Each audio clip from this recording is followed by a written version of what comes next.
Live from downtown Detroit, home of WDIV and Click on Detroit, Local 4 News at 5 starts now. The coronavirus sends shockwaves through Wall Street again and the nation as the death toll rises in Washington state, and two of the big three are putting major travel restrictions in place. Chief James Craig says there's a breach of trust. Detroit police officers are pulled from a DEA task force because of the Kenyell Brown case, and he says the trouble starts at the top. All coming up. We're going to begin, though, in Nashville. 22 people confirmed dead after a string of tornadoes ripped through the region overnight.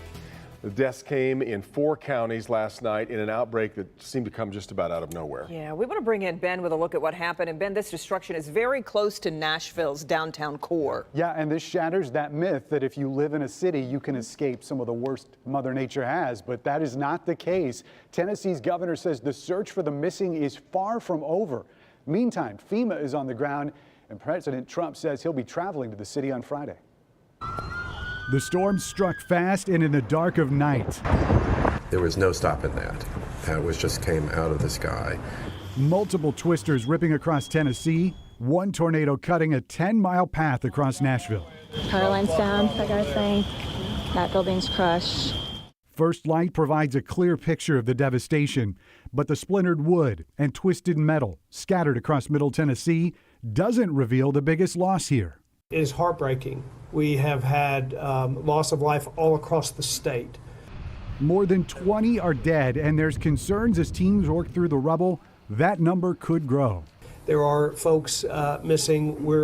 We have deployed teams across the state in a search and rescue effort. While survivors begin what will be a long and difficult recovery, President Trump promising help from the federal government. FEMA is already on the ground, and I'll be going there on Friday. Our hearts are full of sorrow for the lives that were lost.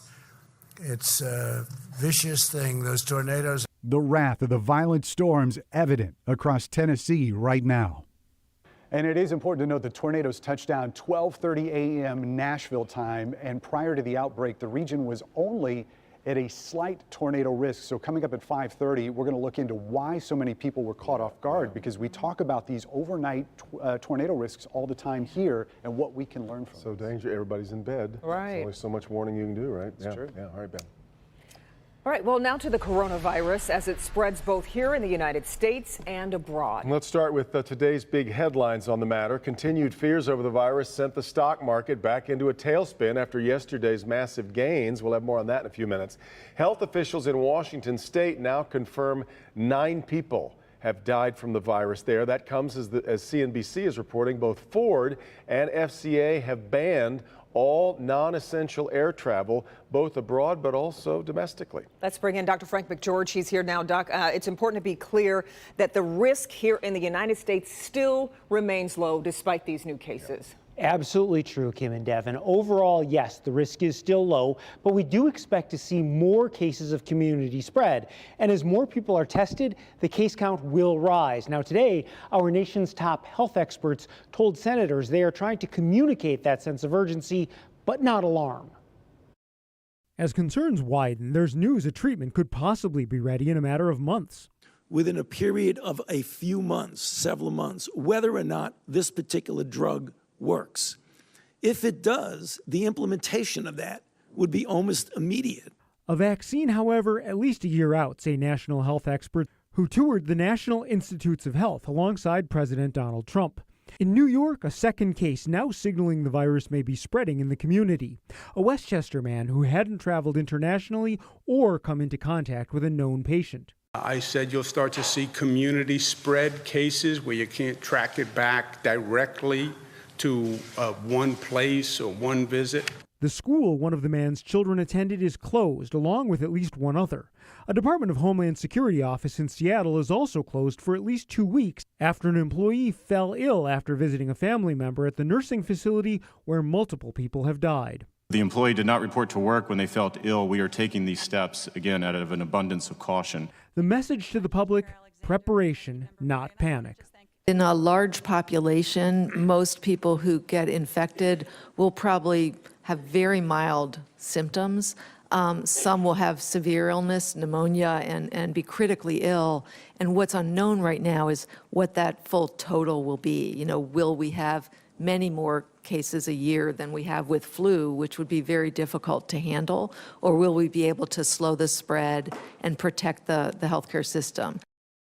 Now, there was also testimony at the hearing that India is now restricting the export of 26 pharmaceutical ingredients and the drugs made from them because they have concerns about shortages in India.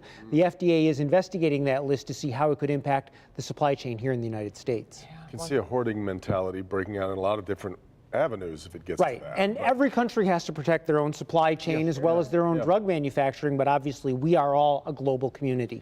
Which is why we've seen the worries that we have on Wall Street over the last week or two. Not even an emergency rate cut by the Fed could keep the market from sliding back today. At the end of trading, the Dow was down nearly 800 points. The half-point rate cut was aimed at boosting the economy amid this continued worry. In total, today's sell-off accounted for 3% of the market after yesterday's 5% pickup. So the back and forth continues. Our coverage on the coronavirus outbreak continues over this next 90 minutes of news. At 5:30, Dr. McGeorge is back with concrete answers to your coronavirus questions. And then at 6, this virus has been compared to the flu numerous times. Why that comparison is not just wrong, but potentially dangerous. We'll have that also new at 6. All right, other news here at 5. Chief James Craig says he is pulling his officers from a DEA task force in the wake of the Kenyelle Brown case. You may remember Brown, a suspect in 6 murders, was a free man after being tapped as a police informant with that task force. Despite numerous probation violations, he stayed out of jail. Let's bring in Victor Williams now. Victor, the chief says there's a breach of trust here. Yes, absolutely. That's what the chief is saying. He's saying this was all the result of someone dropping the ball with Mr. Kenyelle Brown, allowing him to become an informant, even though he was considered by many to be a danger to the community. It's very difficult for some to stand up before you and admit, you know what, made a mistake. I didn't think he worked for me, but I've later found that out. Chief Craig, obviously irritated, spoke to the press Tuesday afternoon about why he decided to withdraw officers from the Joint Drug Task Force with the DEA amid all the controversy that surrounds the late Kenyelle Brown somehow becoming a federal informant. He was becoming increasingly dangerous. This is not the person you would want to work as an informant. But the question remains, how could this have happened? Court documents show that on October the 29th, federal judge Bernard Friedman decided to free Brown during a federal supervision hearing. Just hours later, he was somehow working with the DEA. The judge recognized that this person was a danger. He says that in his own words. But then why was he removed from supervision? That's the question that has not been answered. The transcript then goes to show that Judge Freeman even told Brown to stay out of trouble, wishing him luck on the way out. Either way, the chief just wants the DEA to take responsibility for what's being called a terrible mistake. The whole issue of what I think the DEA should have done, I said, follow what I do. You stand up, you own it, you initiate some type of investigation, and depending on what you find, you hold people accountable. And we're told that even though the chief is pulling his officers from this task force, the DEA and DPD will continue to pursue those who are breaking the law just separately. Reporting over at DPD's headquarters, Victor Williams, Local 4. All right, Victor. It is a big day in the race for president. Today, of course, is Super Tuesday. Voters in 14 states heading to the polls this evening, including some very big delegate tallies to be had in California, Texas, North Carolina, and Virginia. And we'll have much more on the heated race coming up here on Local 4 News at 5:30. An Oakland County teacher found out how long she'll be in prison after pleading no contest to having sex with 2 students and giving one of them drugs. Catherine Hoteling was a special education teacher at Rochester High School. As Nick Monticelli reports, parents of the victims say she was even sneaking into homes. Good evening. The Oakland County courtroom was packed. A lot of people wanting to see what her sentence was going to be.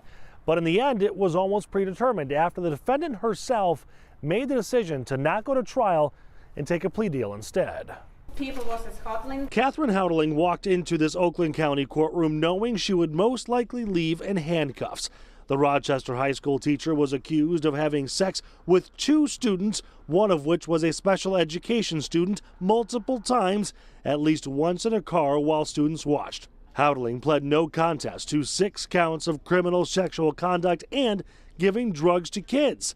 The mother of one student spoke in court saying she didn't know about the relationship. This relationship included unapproved rides home, alcohol, admittedly provided by Mrs. Houdeling, sex in cars, and even Mrs. Houdeling sneaking into my home in the middle of the night to be with my son. The uncle of another victim said Houdeling pressured him into spending time with his nephew. When I returned from dinner, he was as high as a kite